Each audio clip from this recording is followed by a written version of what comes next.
Mark సువార్త 14వ అధ్యాయము. 2 దినములైన పిమ్మట పస్కా పండుగ అనగా పులియని రొట్టెల పండుగ వచ్చెను. అప్పుడు ప్రధాన యాజకులను శాస్త్రులను మాయోపాయము చేత ఆయన నేలాకు పట్టుకుని చంపుదమా అని ఆలోచించుకునిచుండెరు. గాని ప్రజలలో అల్లరి కలగనేమో అని పండుగలో వద్దని చెప్పుకునరి. ఆయన బేతానియాలో కుష్ఠరోగి అయిన సీమోని ఇంట భోజనమునకు కూర్చుండి ఉన్నప్పుడు ఒక స్త్రీ మిక్కిలి విలువగల అచ్చ జటామాంసి అత్తరు బుట్టి తీసుకుని వచ్చి ఆ అత్తరు బుట్టి పగలగొట్టి ఆ అత్తరు ఆయన తల మీద పోసెను. అయితే కొందరు కోపపడి, ఈ అత్తరు ఈలాగు నష్టపరచనేలా, ఈ అత్తరు 300 దేనారముల కంటే ఎక్కువ వెలకమ్మి బీదలకి ఇయ్యవచ్చునని చెప్పి ఆమెను గూర్చి సనుగుకునిరి. అందుకు యేసు ఇట్లనెను, ఈమె జోలికి పోకిడి, ఈమెను ఎందుకు తొందర పెట్టుచున్నారు? ఈమె నా ఎడల మంచి కార్యము చేసెను. బీదలు ఎల్లప్పుడూ మీతోనే ఉన్నారు, మీకిష్టమైనప్పుడల్లా వారికి మేలు చేయవచ్చును. నేను ఎల్లప్పుడూ మీతో నుండను. ఈమె తన శక్తి కొలది చేసి నా భూస్థాపన నిమిత్తము నా శరీరమును ముందుగా అభిషేకించెను. సర్వలోకములో ఎక్కడ ఈ సువార్త ప్రకటించబడునో అక్కడ ఈమె చేసినది జ్ఞాపకార్థముగా ప్రశంసించబడునని మీతో నిశ్చయముగా చెప్పుచున్నానెను. 12 మందిలో నొకడుగు ఇష్కరియోతు యోధా ప్రధాన యాజకుల చేతికి ఆయనను అప్పగింపవలనని వారి యొద్దకు పోగా, వారు విని సంతోషించి వానికి ద్రవ్యమిత్తునని వాగ్దానము చేసిరి గనుక వాడు ఆయనను అప్పగించుటకు తగిన సమయము కనిపెట్టుచుండెను.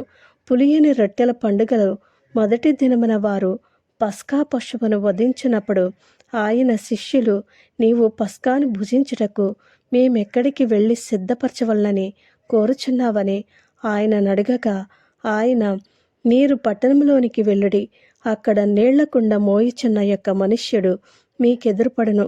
వాని వెంటబోయి వాడు ఎక్కడ ప్రవేశించునో ఆ ఇంటి యజమానిని చూచి, నేను నా శిష్యులతో కూడా పస్కాను భుజించుటకు నా విడిది గది ఎక్కడా అని బోధకుడు అడుగుచున్నాడని చెప్పుడి. అతడు సామాగ్రితో సిద్ధపరచబడిన గొప్ప మేడగది మీకు చూపించును. అక్కడ మన కొరకు సిద్ధపరచడని చెప్పి తన శిష్యులలో 2 పంపెను. శిష్యులు వెళ్ళి పట్టణంలోనికి వచ్చి ఆయన వారితో చెప్పినట్టు కనుగొని పస్కాను సిద్ధపరచరి.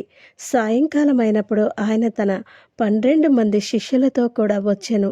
వారు కూర్చుండి భోజనము చేయుచుండగా యేసు, మీలో ఒకడు అనగా నాతో భుజించుచున్నాడు, నన్ను అప్పగించునని నిశ్చయముగా మీతో చెప్పుచున్నానని వారితో చెప్పగా, వారు దుఃఖపడి నేనా అని ఒకరి తరువాత ఒకడు ఆయనను అడగసాగిరి. అందుకాయన 12 మందిలో ఒకడే అనగా నాతో కూడా పాత్రలో చెయ్యి ముంచువాడే నిజముగా మనుష్య కుమారుడు ఆయనను గూర్చి వ్రాయబడినట్టు పోవచున్నాడు. అయితే ఎవని చేత మనుష్య కుమారుడు అప్పగింపబడుచున్నాడో ఆ మనుష్యునికి శ్రమ, ఆ మనుష్యుడు పుట్టయుండని ఎడల వానికి మేలనెను. వారు భోజనము చేయుచుండగా ఆయన యొక్క రొట్టెను పట్టుకుని ఆశీర్వదించి విరిచి వారికిచ్చి, మీరు తీసుకునిడి, ఇది నా శరీరమనెను. పిమ్మట ఆయన గిన్నె పట్టుకుని కృతజ్ఞతాస్తుతులు చెల్లించి దాని వారికిచ్చెను. వారందరూ దానిలోనిది త్రాగిరి. అప్పుడు ఆయన, ఇది నిబంధన విషయమై అనేకుల కొరకు చిందింపబడుచున్న నా రక్తము. నేను దేవుని రాజ్యములో ద్రాక్షారసము క్రొత్తదిగా త్రాగుదినము వరకు ఇకను దానిని త్రాగనని మీతో నిశ్చయముగా చెప్పుచున్నానెను. అంతటా వారు కీర్తన పాడి ఒలీవల కొండకు వెళ్ళిరి.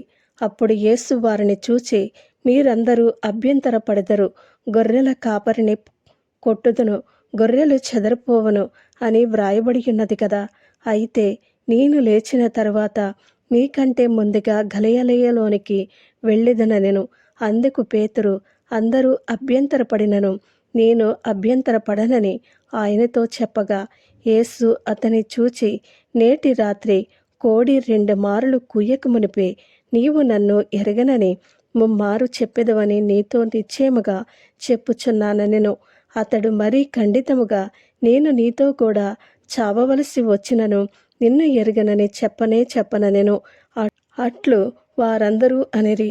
వారు గెత్సెమనే అనబడిన చోటునకు వచ్చినప్పుడు ఆయన, నేను ప్రార్థన చేసి వచ్చు వరకు మీరిక్కడ కూర్చుండుడని తన శిష్యులతో చెప్పి పేతురును, యాకోబును, యోహానును వెంటబెట్టుకుని పోయి మిగుల విభ్రాంతి నొందుటకును చింతాక్రాంతుడగుటకును ఆరంభించెను.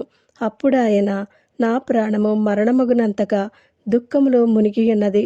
మీరిక్కడ ఉండి మెలకువగా నుండుడని వారితో చెప్పి కొంత దూరము సాగిపోయి నేల మీద పడి సాధ్యమైతే ఆ గడియ తన యొద్ద నుండి తొలగిపోవాలని ప్రార్థించుచు, నాయనా తండ్రి, నీకు సమస్తము సాధ్యము. ఈ గిన్నె నా యొద్ద నుండి తొలగించము. అయినను నా ఇష్ట ప్రకారము కాదు, నీ చిత్త ప్రకారమే కానిమ్ము అనెను. మరలా ఆయన వచ్చి వారు నిద్రించుచుండుట చూచి, సీమోను, నీవు నిద్రించుచున్నావా? ఒక్క గడియైనను మేలుకునియుండలేవా?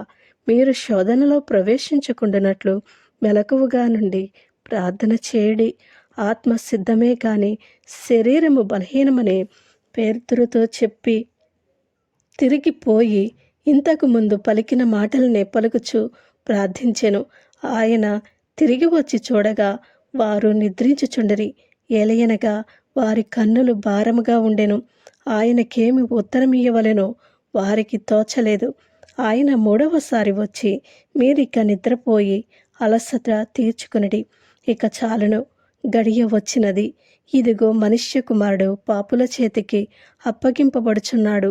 లేండి వెళ్ళుదము.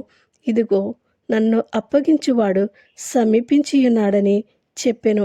వెంటనే ఆయన ఇంకను మాటలాడుచుండగా 12 మంది శిష్యులలో ఒకడైన ఇస్కరియోతు యూదా వచ్చెను. వానితో కూడా బహుజనులు కత్తులు గుదియలు పట్టుకుని ప్రధాన యాజకుల యొద్ద నుండి, శాస్త్రుల యొద్ద నుండి, పెద్దల యొద్ద నుండి వచ్చిరి. ఆయనను అప్పగించువాడు నేనెవరిని ముద్దు పెట్టుకుందునో ఆయనే యేసు. ఆయనను పట్టుకుని భద్రముగా కొనిపోవుడని వారికి గుర్తు చెప్పియుండెను.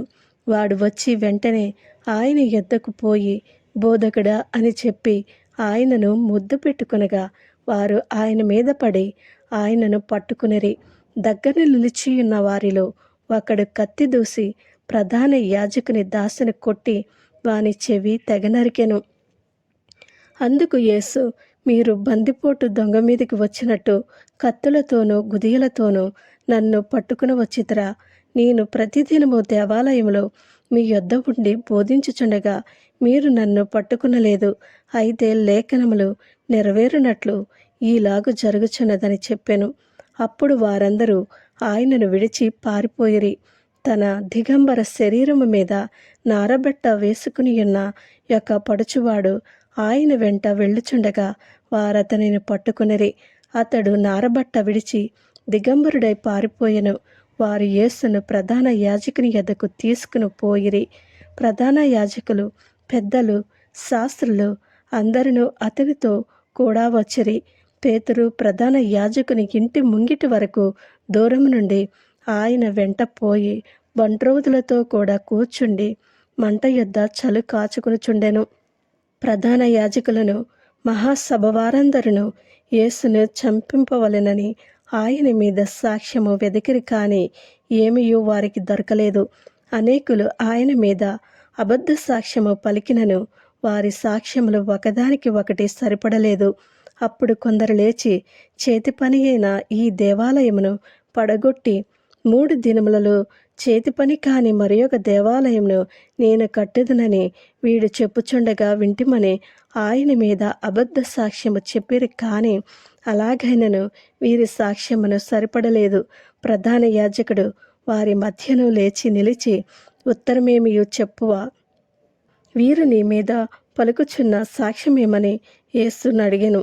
అయితే ఆయన ఉత్తరమేమియు చెప్పక ఊరికుండెను. తిరిగి ప్రధాన యాజకుడు, పరమాత్ముని కుమారుడువైన క్రీస్తువు నీవేనా అని ఆయనను అడగగా యేసు, అవును నేనే.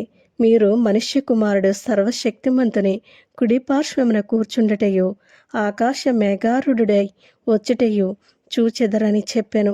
ప్రధాన యాజకుడు తన వస్త్రములు చింపుకొని మనకు ఇక సాక్షులతో పని ఏమి? ఈ దేవదూషణ మీరు విన్నారు కారా? మీకేమి తోచుచున్నదని అడగగా వారందరూ మరణమునకు పాత్రుడని ఆయన మీద నేరస్థాపన చేసిరి. కొందరు ఆయన మీద ఉమ్మివేసి ఆయన ముఖమునకు ముసుగు వేసి ఆయనను గుద్దుచు ప్రవచింపుమని ఆయనతో చెప్పసాగిరి. బంట్రౌతులను ఆయనను అరచేతులతో కొట్టి పట్టుకునిరి. పేతురు ముంగిట క్రింది భాగములో ఉండగా ప్రధాన యాజకుని పనికత్తెలలో ఒకటి వచ్చి పేతురు చలి కాచుకునిచుండుట చూచెను. అతనిని నిదానించి చూచి, నీవును నజరేయుడగు ఆ యేసుతో కూడా ఉండినవాడవు కావా అనెను. అందుకతడు, ఆయన ఎవడో నేనెరుగను, నీవు చెప్పినది నాకు బోధపడలేదని చెప్పి నడవాలోనికి వెళ్ళెను. అంతటా కోడి కూసెను. ఆ పనికత్తె అతనిని చూచి వీడు వారిలో ఒకడని దగ్గర నిలిచియున్న వారితో మరలా చెప్పసాగెను. అతడు మరలా నేను కాననెను. కొంతసేపైన తర్వాత దగ్గర నిలిచియున్నవారు మరలా పేతురును చూచి, నిజముగా నీవు వారిలో ఒకడవు, నీవు గలిలయుడవు కాదా అనిరి. అందుకతడు, మీరు చెప్పుచున్న మనిషిని నేనెరగనని చెప్పి శపించుకునుటకును ఒట్టు పెట్టుకునుటకును మొదలుపెట్టెను. వెంటనే రెండవ మారు కోడి కూసెను గనుక కోడి 2 మార్లు కూయక మునుపు నీవు నన్ను ఎరగనని ముమ్మారు చెప్పెదవని యేసు తనతో చెప్పిన మాట పేతురు జ్ఞాపకమునకు తెచ్చుకుని తలపోయిచూ ఏడ్చెను.